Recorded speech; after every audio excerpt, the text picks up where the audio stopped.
नमस्कार। स्वागत है आप सभी का हमारे YouTube channel Suhana Safar with Kalpana में। तो दोस्तों, आज की हमारी कहानी का नाम है तितली और इसके लेखक है जयशंकर प्रसाद। ये कहानी का भाग 4 है। अगर अभी तक आपने इसके पहले के भाग नहीं देखे तो जल्दी से जाकर पहले उन्हें देख लीजिएगा। तो चलिए शुरू करते हैं आज की कहानी को। शाम दुलारी आज ना जाने कितनी बातें सोचकर बैठी थी। लड़का ही तो है, उसे दो बात खरी खोटी सुनाकर डांट डपट कर ना रखने से काम नहीं चलेगा। पर विलायत हो आया है, बरिस्ट्री भी पास कर चुका है, कहीं जवाब दे बैठा तो। अच्छा, आज वह मेम की छोकरी भी साथ आवेगी। इस निर्लजता का कोई ठिकाना है? कहीं ऐसा ना हो कि साहब की वह कोई निकल आवे, तब उसे कुछ कहना तो ठीक ना होगा। अभी 2 महीने पहले कलेक्टर साहब जब मिलने आए थे तो उन्होंने कहा था, रानी साहब, आपके ताल्लुके में नमूने के गांव बसाने का बंदोबस्त किया जाएगा। इसमें बड़ी बड़ी खेतियां, किसानों के बैंक और सहकार की संस्थाएं खुलेंगी। सरकार भी मदद देगी। तब उसको कुछ कहना ठीक ना होगा। माधुरी की क्या राय है? वह तो कहती, ना जाने भी दो, भाई साहब को कुछ मत कहो। तो क्या वह अपने मन से बिगड़ता चला जाएगा? सो नहीं हो सकता। अच्छा, जाने दो। माधुरी के मन में अनवरी की बात रह रहकर मरोड़ उठती थी। इंद्रदेव क्या यह घर संभाल लेंगे? यदि नहीं तो मैं यूं बनाने की चेष्टा करूं। उसके मन में 13 बरस के कृष्ण मोहन का ध्यान आ गया। थियोसॉफिकल स्कूल में वह पढ़ता है। पिता बाबू श्यामलाल उसकी ओर से निश्चिंत थे। हाँ, उसके भविष्य की चिंता तो उसकी माता माधुरी को ही थी। तब भी वह जैसे अपने को धोखे में डालने के लिए कह बैठता, जैसा जिसके भाग्य में होगा वही होकर रहेगा। अनवरी इस कुटुंब की मानसिक हलचल में दचित होकर उसका अध्ययन कर रही थी। न जाने क्यों तीनों चुप होकर मन ही मन सोच रही थी। पलंग पर शाम दुलारी मोटी सी तकिया के सहारे बैठी हुई थी। चौकी पर चांदनी बिछी थी। माधुरी और अनवरी वहीं बैठी हुई एक दूसरे का मुख देख रही थी। 3-4 कुर्सियां पड़ी थी। छोटी कोठी का यह बाहरी कमरा था। शाम दुलारी यहीं पर सबसे बात करती, मिलती जुलती थी, क्योंकि उसका निज का प्रकोष्ठ तो देव मंदिर के समान पवित्र और अस्पृश्य और दुर्गम था। बिना स्नान किए कपड़े बदले वहां कौन जा सकता था? बाहर पैरों का शब्द सुनाई पड़ा। तीनों स्त्रियां सजग हो गई। माधुरी अपनी साड़ी का किनारा संवारने लगी। अनवरी एक उंगली से कान के पास के बालों को ऊपर उठाने लगी और शाम दुलारी थोड़ा खांसने लग गई। इंद्रदेव शैला और चौबी जी के साथ भीतर आए। माता को प्रणाम किया। शाम दुलारी ने सखी रहो कहते हुए देखा कि वह गोरी मैम भी दोनों हाथों की पतली उंगलियों में बनारसी साड़ी का सुनहरा अंचल दबाए नमस्कार कर रही थी। अनवरी उठकर खड़ी हो गई। माधुरी चौकी पर ही थोड़ा सा खिसक गई। माता ने बैठने का संकेत किया, पर वह भीतर से शैला से बोलने के लिए उत्सुक थी। इंद्रदेव ने कहा, अनवरी, माँ का दर्द अभी अच्छा नहीं हुआ। इसके लिए आप क्या कर रही हैं? क्यों माँ, अभी दर्द में कमी तो नहीं है? है क्यों नहीं बेटा, तुमको देखकर दर्द भी दूर भाग जाता है। श्याम दुलारी ने मधुरता से कहा। तब तो भाई साहब आप ही माँ के पास रहिए, दर्द पास ना आवेगा, माधुरी ने कहा। लेकिन बीवी रानी, और लोग क्या करेंगे? कुंवर साहब यहीं घर में बैठे रहेंगे तो जो लोग मिलने जुलने वाले हैं वे कहाँ जाएंगे? अनवरी ने व्यंग से कहा। यह बात श्याम दुलारी को अच्छी न लगी।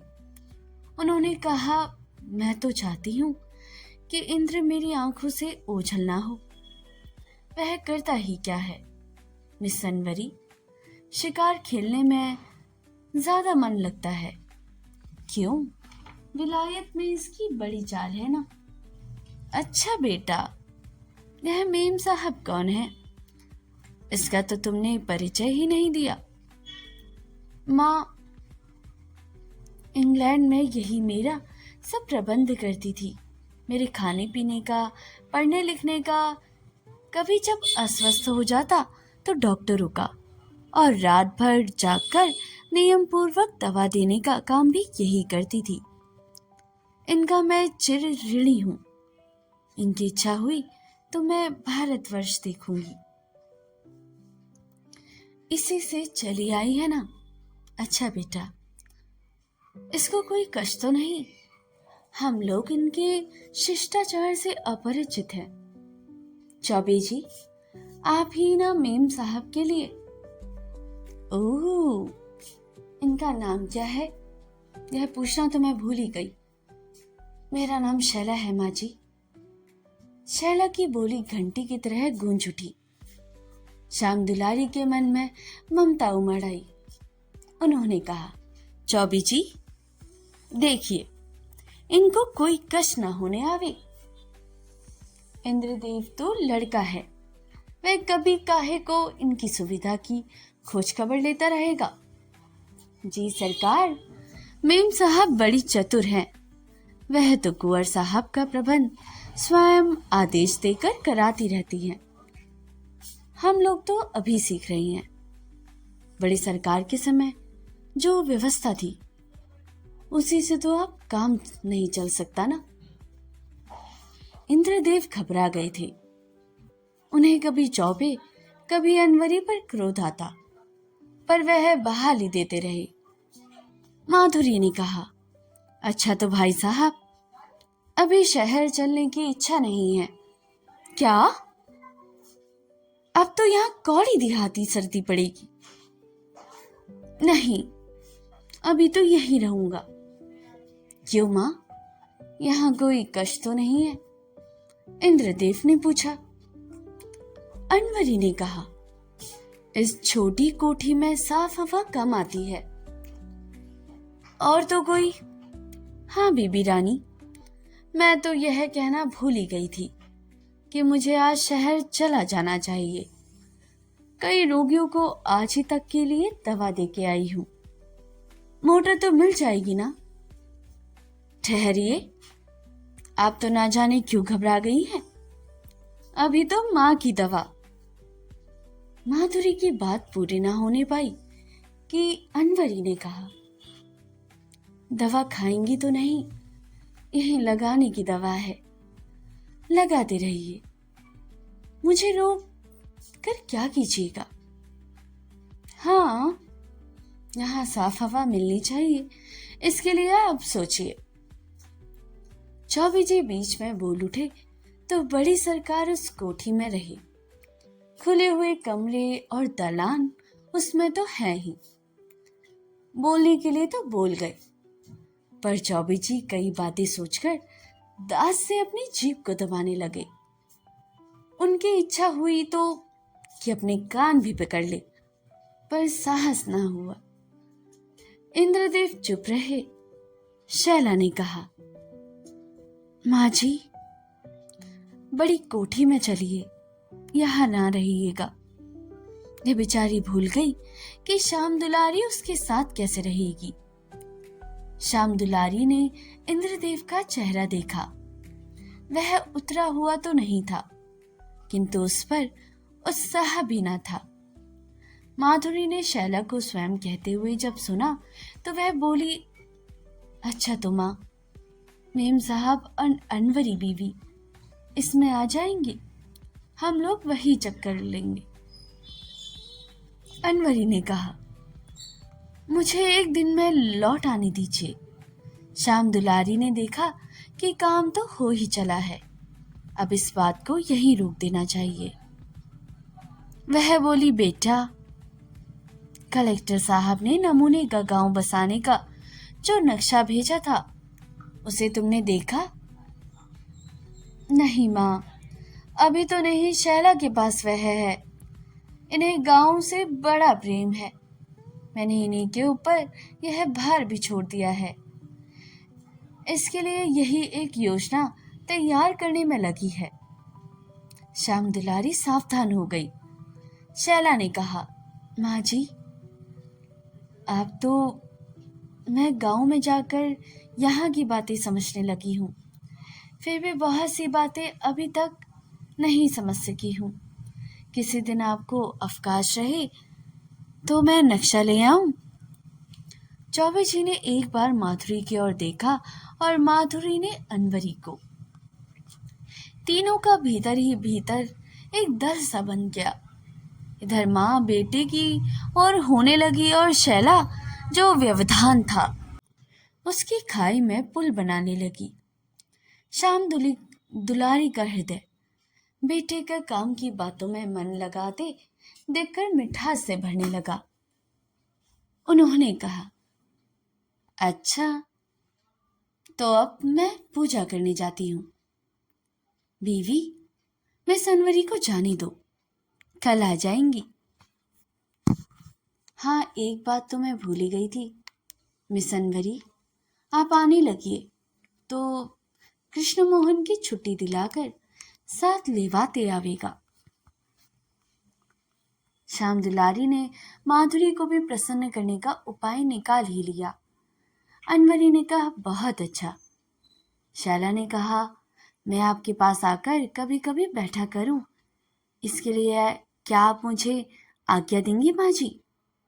क्यों नहीं, आपका घर है, चाहे जब चली आया करे। मुझे तो अपने देश की कहानी आपने सुनाई ही नहीं। नहीं, मैं इसलिए आज्ञा मांगती थी कि मेरे आने से आपको कष्ट ना हो। मुझे अलग कुर्सी पर बिठाया कीजिए, मैं आपको छूऊंगी नहीं। शैला ने बड़ी सरलता से कहा। श्याम दुलारी ने हंसकर कहा, वाह, यह तो मेरे सर से अच्छा कलंक है। क्या मैं किसी को छूती नहीं? आप आइए, मुझे आपकी बातें बड़ी मीठी लगती हैं। इंद्रदेव ने कहा कि उनके हृदय का बोझ अब टल गया है। शैला ने माँ के समीप पहुंचने का अपना पथ बना ही लिया। उन्होंने इसे अपनी विजय समझी। वह मन ही मन प्रसन्न हो रहे थे कि शैला ने उठते हुए नमस्कार करके कहा, माँ जी, मुझसे भूल हो सकती है, अपराध नहीं, तब भी आप लोगों की स्नेह छाया में मुझे सुख की अधिक आशा है। श्याम दुलारी का स्नेह सिद्ध हृदय भर उठा। एक दूर देश की बालिका कितनी मधुर हृदय लिए उनके द्वार पर खड़ी है। श्याम दुलारी स्नान करने चली गई। इंद्रदेव के साथ शैला धीरे धीरे बड़ी कोठी की ओर चली जा रही थी। मोटर के लिए चौबे जी गए थे।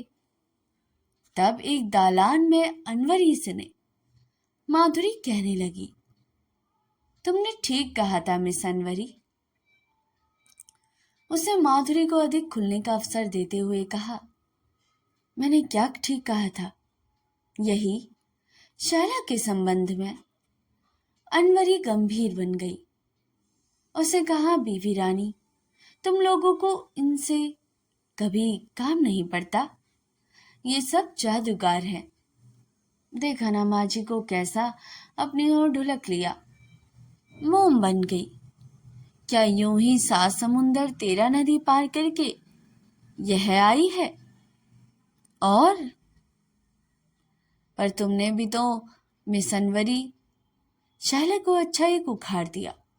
थोड़ा सा वह सोचने लगी, बंगले से हटना उसे अखरेगा। क्यों? बीच ही में माधुरी ने कहा।